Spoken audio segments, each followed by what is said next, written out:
Looking back from your position of wisdom, what do you have to say to the American public about your cookie advocacy? Well, I should have been advocating for, reduction in hamburger or steak prices. The funny undercurrent of that is that's kind of what started my political advocacy. I know. It appeared to me that you were of that American evangelical stripe. When I met you, I thought, okay, so that's Charlie's cauldron, the matrix out of which he emerged. Maybe cauldron's not the right metaphor. But I'm curious, I think that your political rebellion took a conservative form. Yes, the non-political, non-historical literature that we were being assigned was what I call pre-woke, very much anti-colonialist, anti-Western, that we are the contaminants on the world, that we are polluting other tribes. I've learned a lot of things in the last 10 years that have shocked me so bad I don't know how to recover exactly. And one of them was that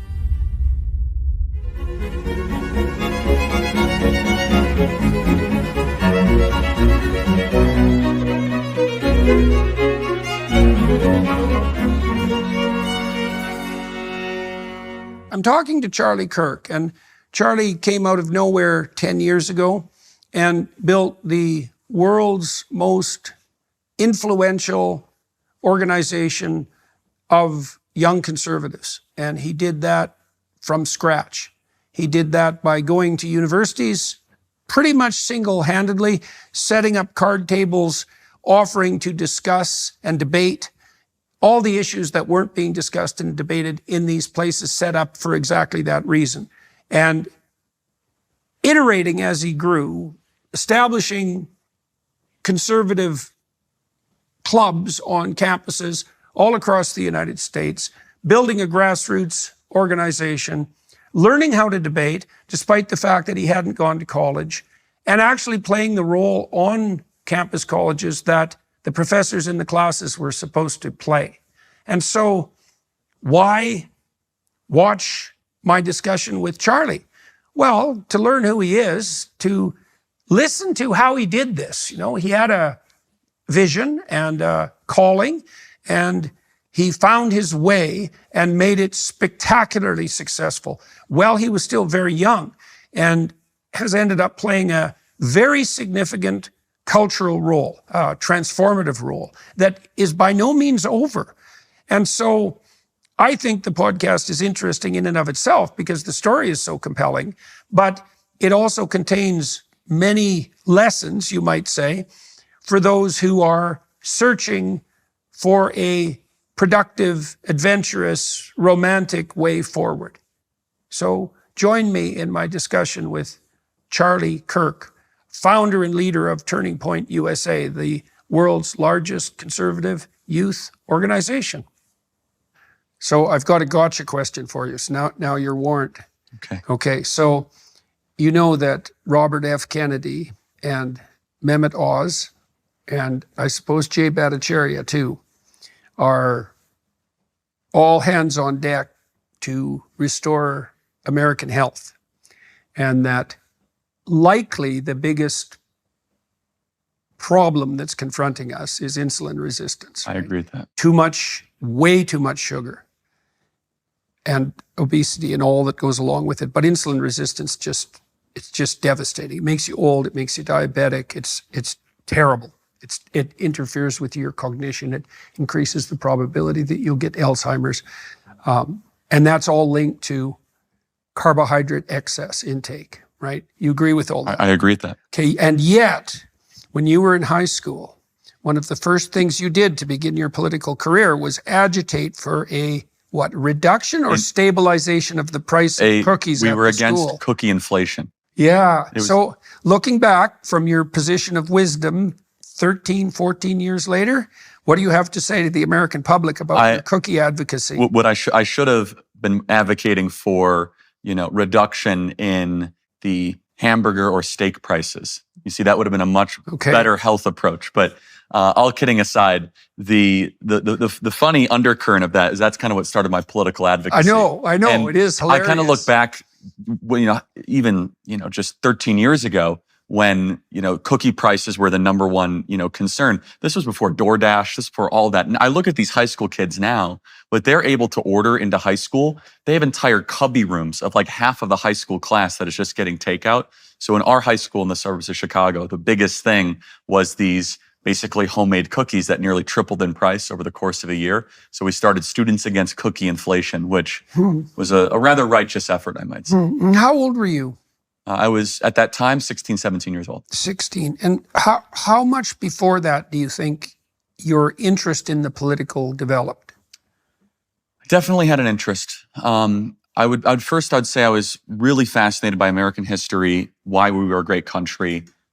It was hard to not be politically oriented or opinionated based on the time that I grew up in. Understand the time and place.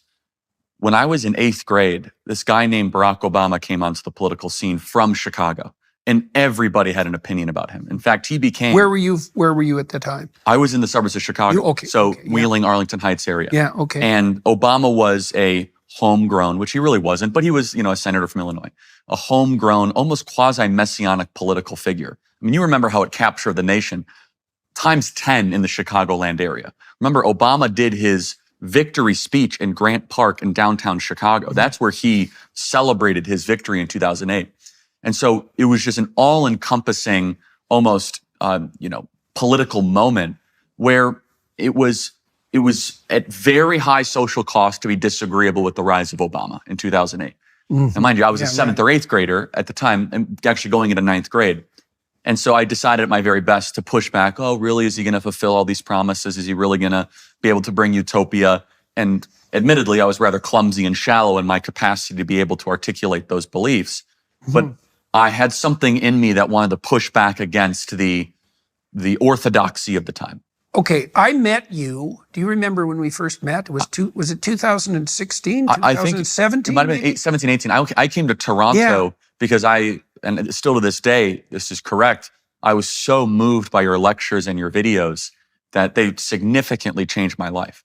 And I really wanted to meet you more than anything else. And well, I remember you were kind enough to make time for that. Yeah, well, I remember that meeting, and I remember trying to figure out who you were because of what you were doing and the fact that you had this remarkable organizational capacity. But what I'm interested in now, when you is what I'm very interested in trying to figure out what inclined you to take the path that you took. Now, you said, okay, so you said Obama, but you said something else at the same time. You said that you had been reading American history, okay, and that you were concerned with, interested in, and convinced by, I suppose, all of those, this issue of what made America great. Correct. Okay, so now, so this is interesting and worth taking apart because for decades, certainly since the 60s, the typical pathway for someone young who was assessing the history of his or her country would have been to read it through a highly critical lens. So, for example, I remember when I was 13 or 14, so that would have been mid-70s, I was reading Fear and Loathing in Las Vegas and some of the so-called new journalists. And they weren't of the left exactly the way you would conceptualize the left now. They were more like radical literary figures, I would say. But the mid-70s ethos certainly was to read history, sociology critically. And I don't mean you were being uncritical. I mean to take an anti-establishment stance. Yes. Like in the 60s, that was all, anti-establishment, free love, the sexual revolution is coming, everyone's going to be free. By the time the 70s came along, which was the milieu I was embedded in, all of the optimism of the 60s had pretty much vanished, but all of the cynicism 100% remained.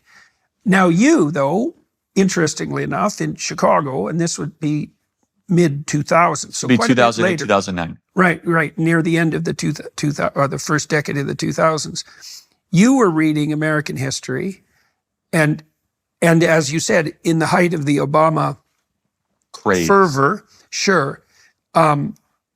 But your take was positive and patriotic. Correct. So why? Why do you think that was? Like, what do you think what made you different? Like, when I met you, you were very, I would say, relatively sheltered still. and very, very straight-laced. And from the Canadian perspective, you were